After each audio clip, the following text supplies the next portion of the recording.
Hello दोस्तों, आज जो मैं आपको कहानी सुनाने जा रही हूँ, ये कहानी है दो खूनी जल परी बहनों की। तो चलिए दोस्तों, देखते हैं आज की कहानी। बहुत दिनों पहले जल परियों की नगरी में मोनिका और अनन्या नाम की दो जल परी बहनें रहती थीं। वो दोनों बहनें बहुत ही शातिर और शैतान थीं। वो दोनों बचपन से ही दूसरी जल परियों को बहुत परेशान करती थीं। ऐसे ही दिन ब दिन वो दोनों भी शैतान होती गईं। एक दिन वो दोनों नदी के नीचे घूम रही थीं। अनन्या जलपरी मोनिका जलपरी से बोली, कितने दिन हो गए हैं हम कहीं बाहर नहीं गए। यहाँ का खाना खाने से मेरा दिल भर गया है। मुझे गोश्त खाने का मन कर रहा है। हाँ, तू सही कह रही है। मुझे भी गोश्त खाने का बहुत मन कर रहा है, लेकिन जलपरियों को तो गोश्त खाना मना है। हम एक काम करते हैं।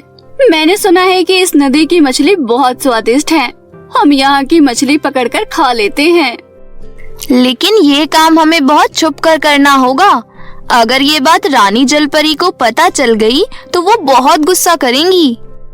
इतना कहकर उस दिन से वो दोनों नदी से मछली पकड़कर खाने लगीं। कुछ दिनों में ही उनको गोश्त खाने की आदत हो गई। वो दोनों रोज नदी से मछली पकड़कर खाया करती थीं।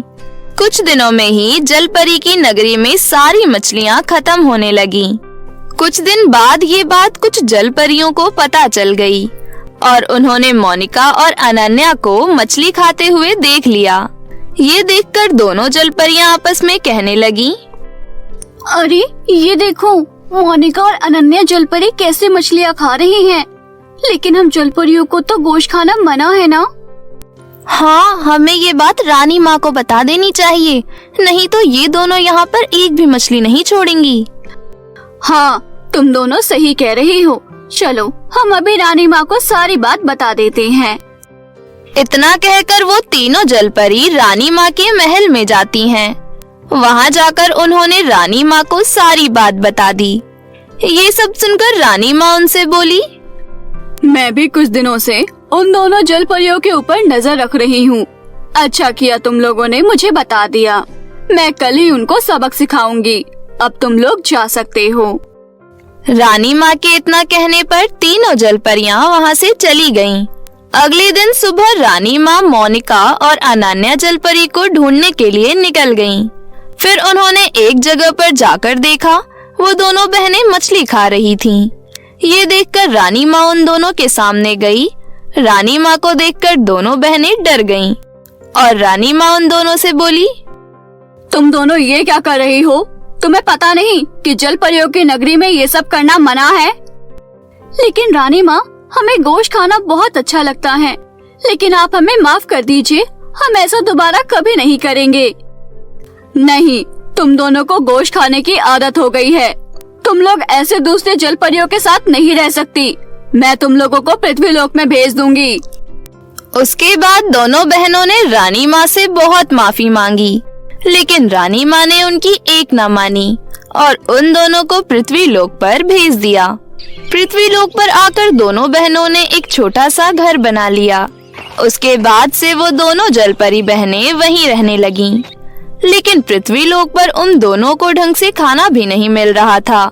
इस वजह से वो दोनों बहनें परेशान होने लगीं। अगर हम दोनों ऐसे ही बिना खाए यहाँ रहेंगे तो कुछ दिनों में ही हम दोनों मर जाएंगे। हाँ, लेकिन रानी माँ ने हमारी सारी जादुई शक्तियाँ छीन ली हैं। हम अब खाने का बंदोबस्त कैसे करेंगे? मैंने देखा है कि यहाँ के लोग पैसे देकर खाना खरीदते हैं। अगर हमारे पास भी पैसे होंगे तो हम भी फिर से गोश्त खा सकेंगे। मेरे पास एक आइडिया है, तू मेरे साथ चल। मैं अभी पैसों का बंदोबस्त करती हूँ। इतना कहकर मोनिका जलपरी अनन्या जलपरी को अपने साथ ले गई। कुछ दूर जाकर उन्हें एक औरत दिखी और मोनिका जलपरी ने उसके पास जाकर उस औरत को तलवार मार दी और उसके सारे पैसे छीन लिए। देखा, अब हमारे पास कभी भी पैसों की कमी नहीं रहेगी। हाँ, ये तो बहुत अच्छा है। चलो अब चलकर इन पैसों से गोश्त खरीदते हैं। इतना कहकर वो दोनों बहनें वहाँ से चली गईं और उन पैसों से वो दोनों बाजार से गोश्त खरीद कर ले आईं। और घर आकर खाने लगी। ऐसे ही कुछ दिन बीत गए। दोनों जलपरी बहनें इंसानों की हत्या करके उनसे पैसे चोरी किया करती थीं। वो दोनों जिस गांव में रहती थीं, वहाँ के इंसान एक एक करके कम होने लगे। इस वजह से गांव वालों के मन में डर पैदा हो गया और वो लोग घर से बाहर निकलने में भी डरने लगे। एक दिन सभी गांव वाले एक जगह खड़े हुए थे। लगता है हमारे गांव में किसी ने काला जादू किया है। रोज इस गांव से कोई न कोई गायब हो रहा है। हाँ भाई साहब, आप बिल्कुल सही कह रहे हो। ऐसे ही रोज कोई न कोई गायब होता रहेगा तो इस गांव में रहने के लिए इंसान ही नहीं बचेंगे। उन गांव वालों में कोमल नाम की एक लड़की थी। वो बहुत ही पढ़ी लिखी और समझदार थी। ये सब सुनकर कोमल गांव वालों से बोली, क्या आप लोगों ने देखा है, 2 लड़की पास के जंगल में छोटे से घर में रहती हैं और उन्हीं के इस गांव में आने के बाद से ये सब हो रहा है। मुझे लगता है हमें उन दोनों लड़कियों के ऊपर नजर रखनी चाहिए। कोमल की बात सुनकर सभी गांव वाले उस दिन से उन दोनों लड़कियों पर नजर रखने लगे। ऐसे ही 2-3 दिन में ही गांव वालों को सब सच्चाई पता चल गई। तब कोमल बाकी गांव वालों से बोली, मुझे लग ही रहा था कि ये इन दोनों का ही काम है। यही है जो इंसानों को रोज मारकर खाती हैं। चलो हम अभी इन्हें रंगे हाथ पकड़ते हैं, नहीं तो ये ऐसे ही करती रहेंगी। हाँ, हम जरूर उनको पकड़ेंगे, लेकिन वो दोनों कोई साधारण इंसान नहीं है। वो दोनों जलपरियां हैं। पता नहीं हम अब क्या करेंगे। इतना सोचकर गांव वाले बहुत दुखी हो गए। लेकिन तभी अचानक से रानी माँ वहाँ पर प्रकट हो गईं। रानी माँ को देखकर बाकी गांव वाले अचंभित हो गए और कोमल रानी माँ से बोली, आप कौन हैं? आपको तो हमने इससे पहले कभी नहीं देखा। क्या आप भी जलपरी हैं और उन दोनों के साथ मिली हुई हैं? हाँ, मैं भी जलपरी हूँ, लेकिन मैं उनके साथ नहीं मिली हूँ। लेकिन आप दोनों को कैसे पता कि वो दोनों जलपरियां हैं? फिर कोमल रानी परी को सारी बात बताती है। मैं जलपरियों की रानी माँ हूँ। मैंने इन दोनों को अपनी जलपरी नगरी से बाहर निकाल दिया था।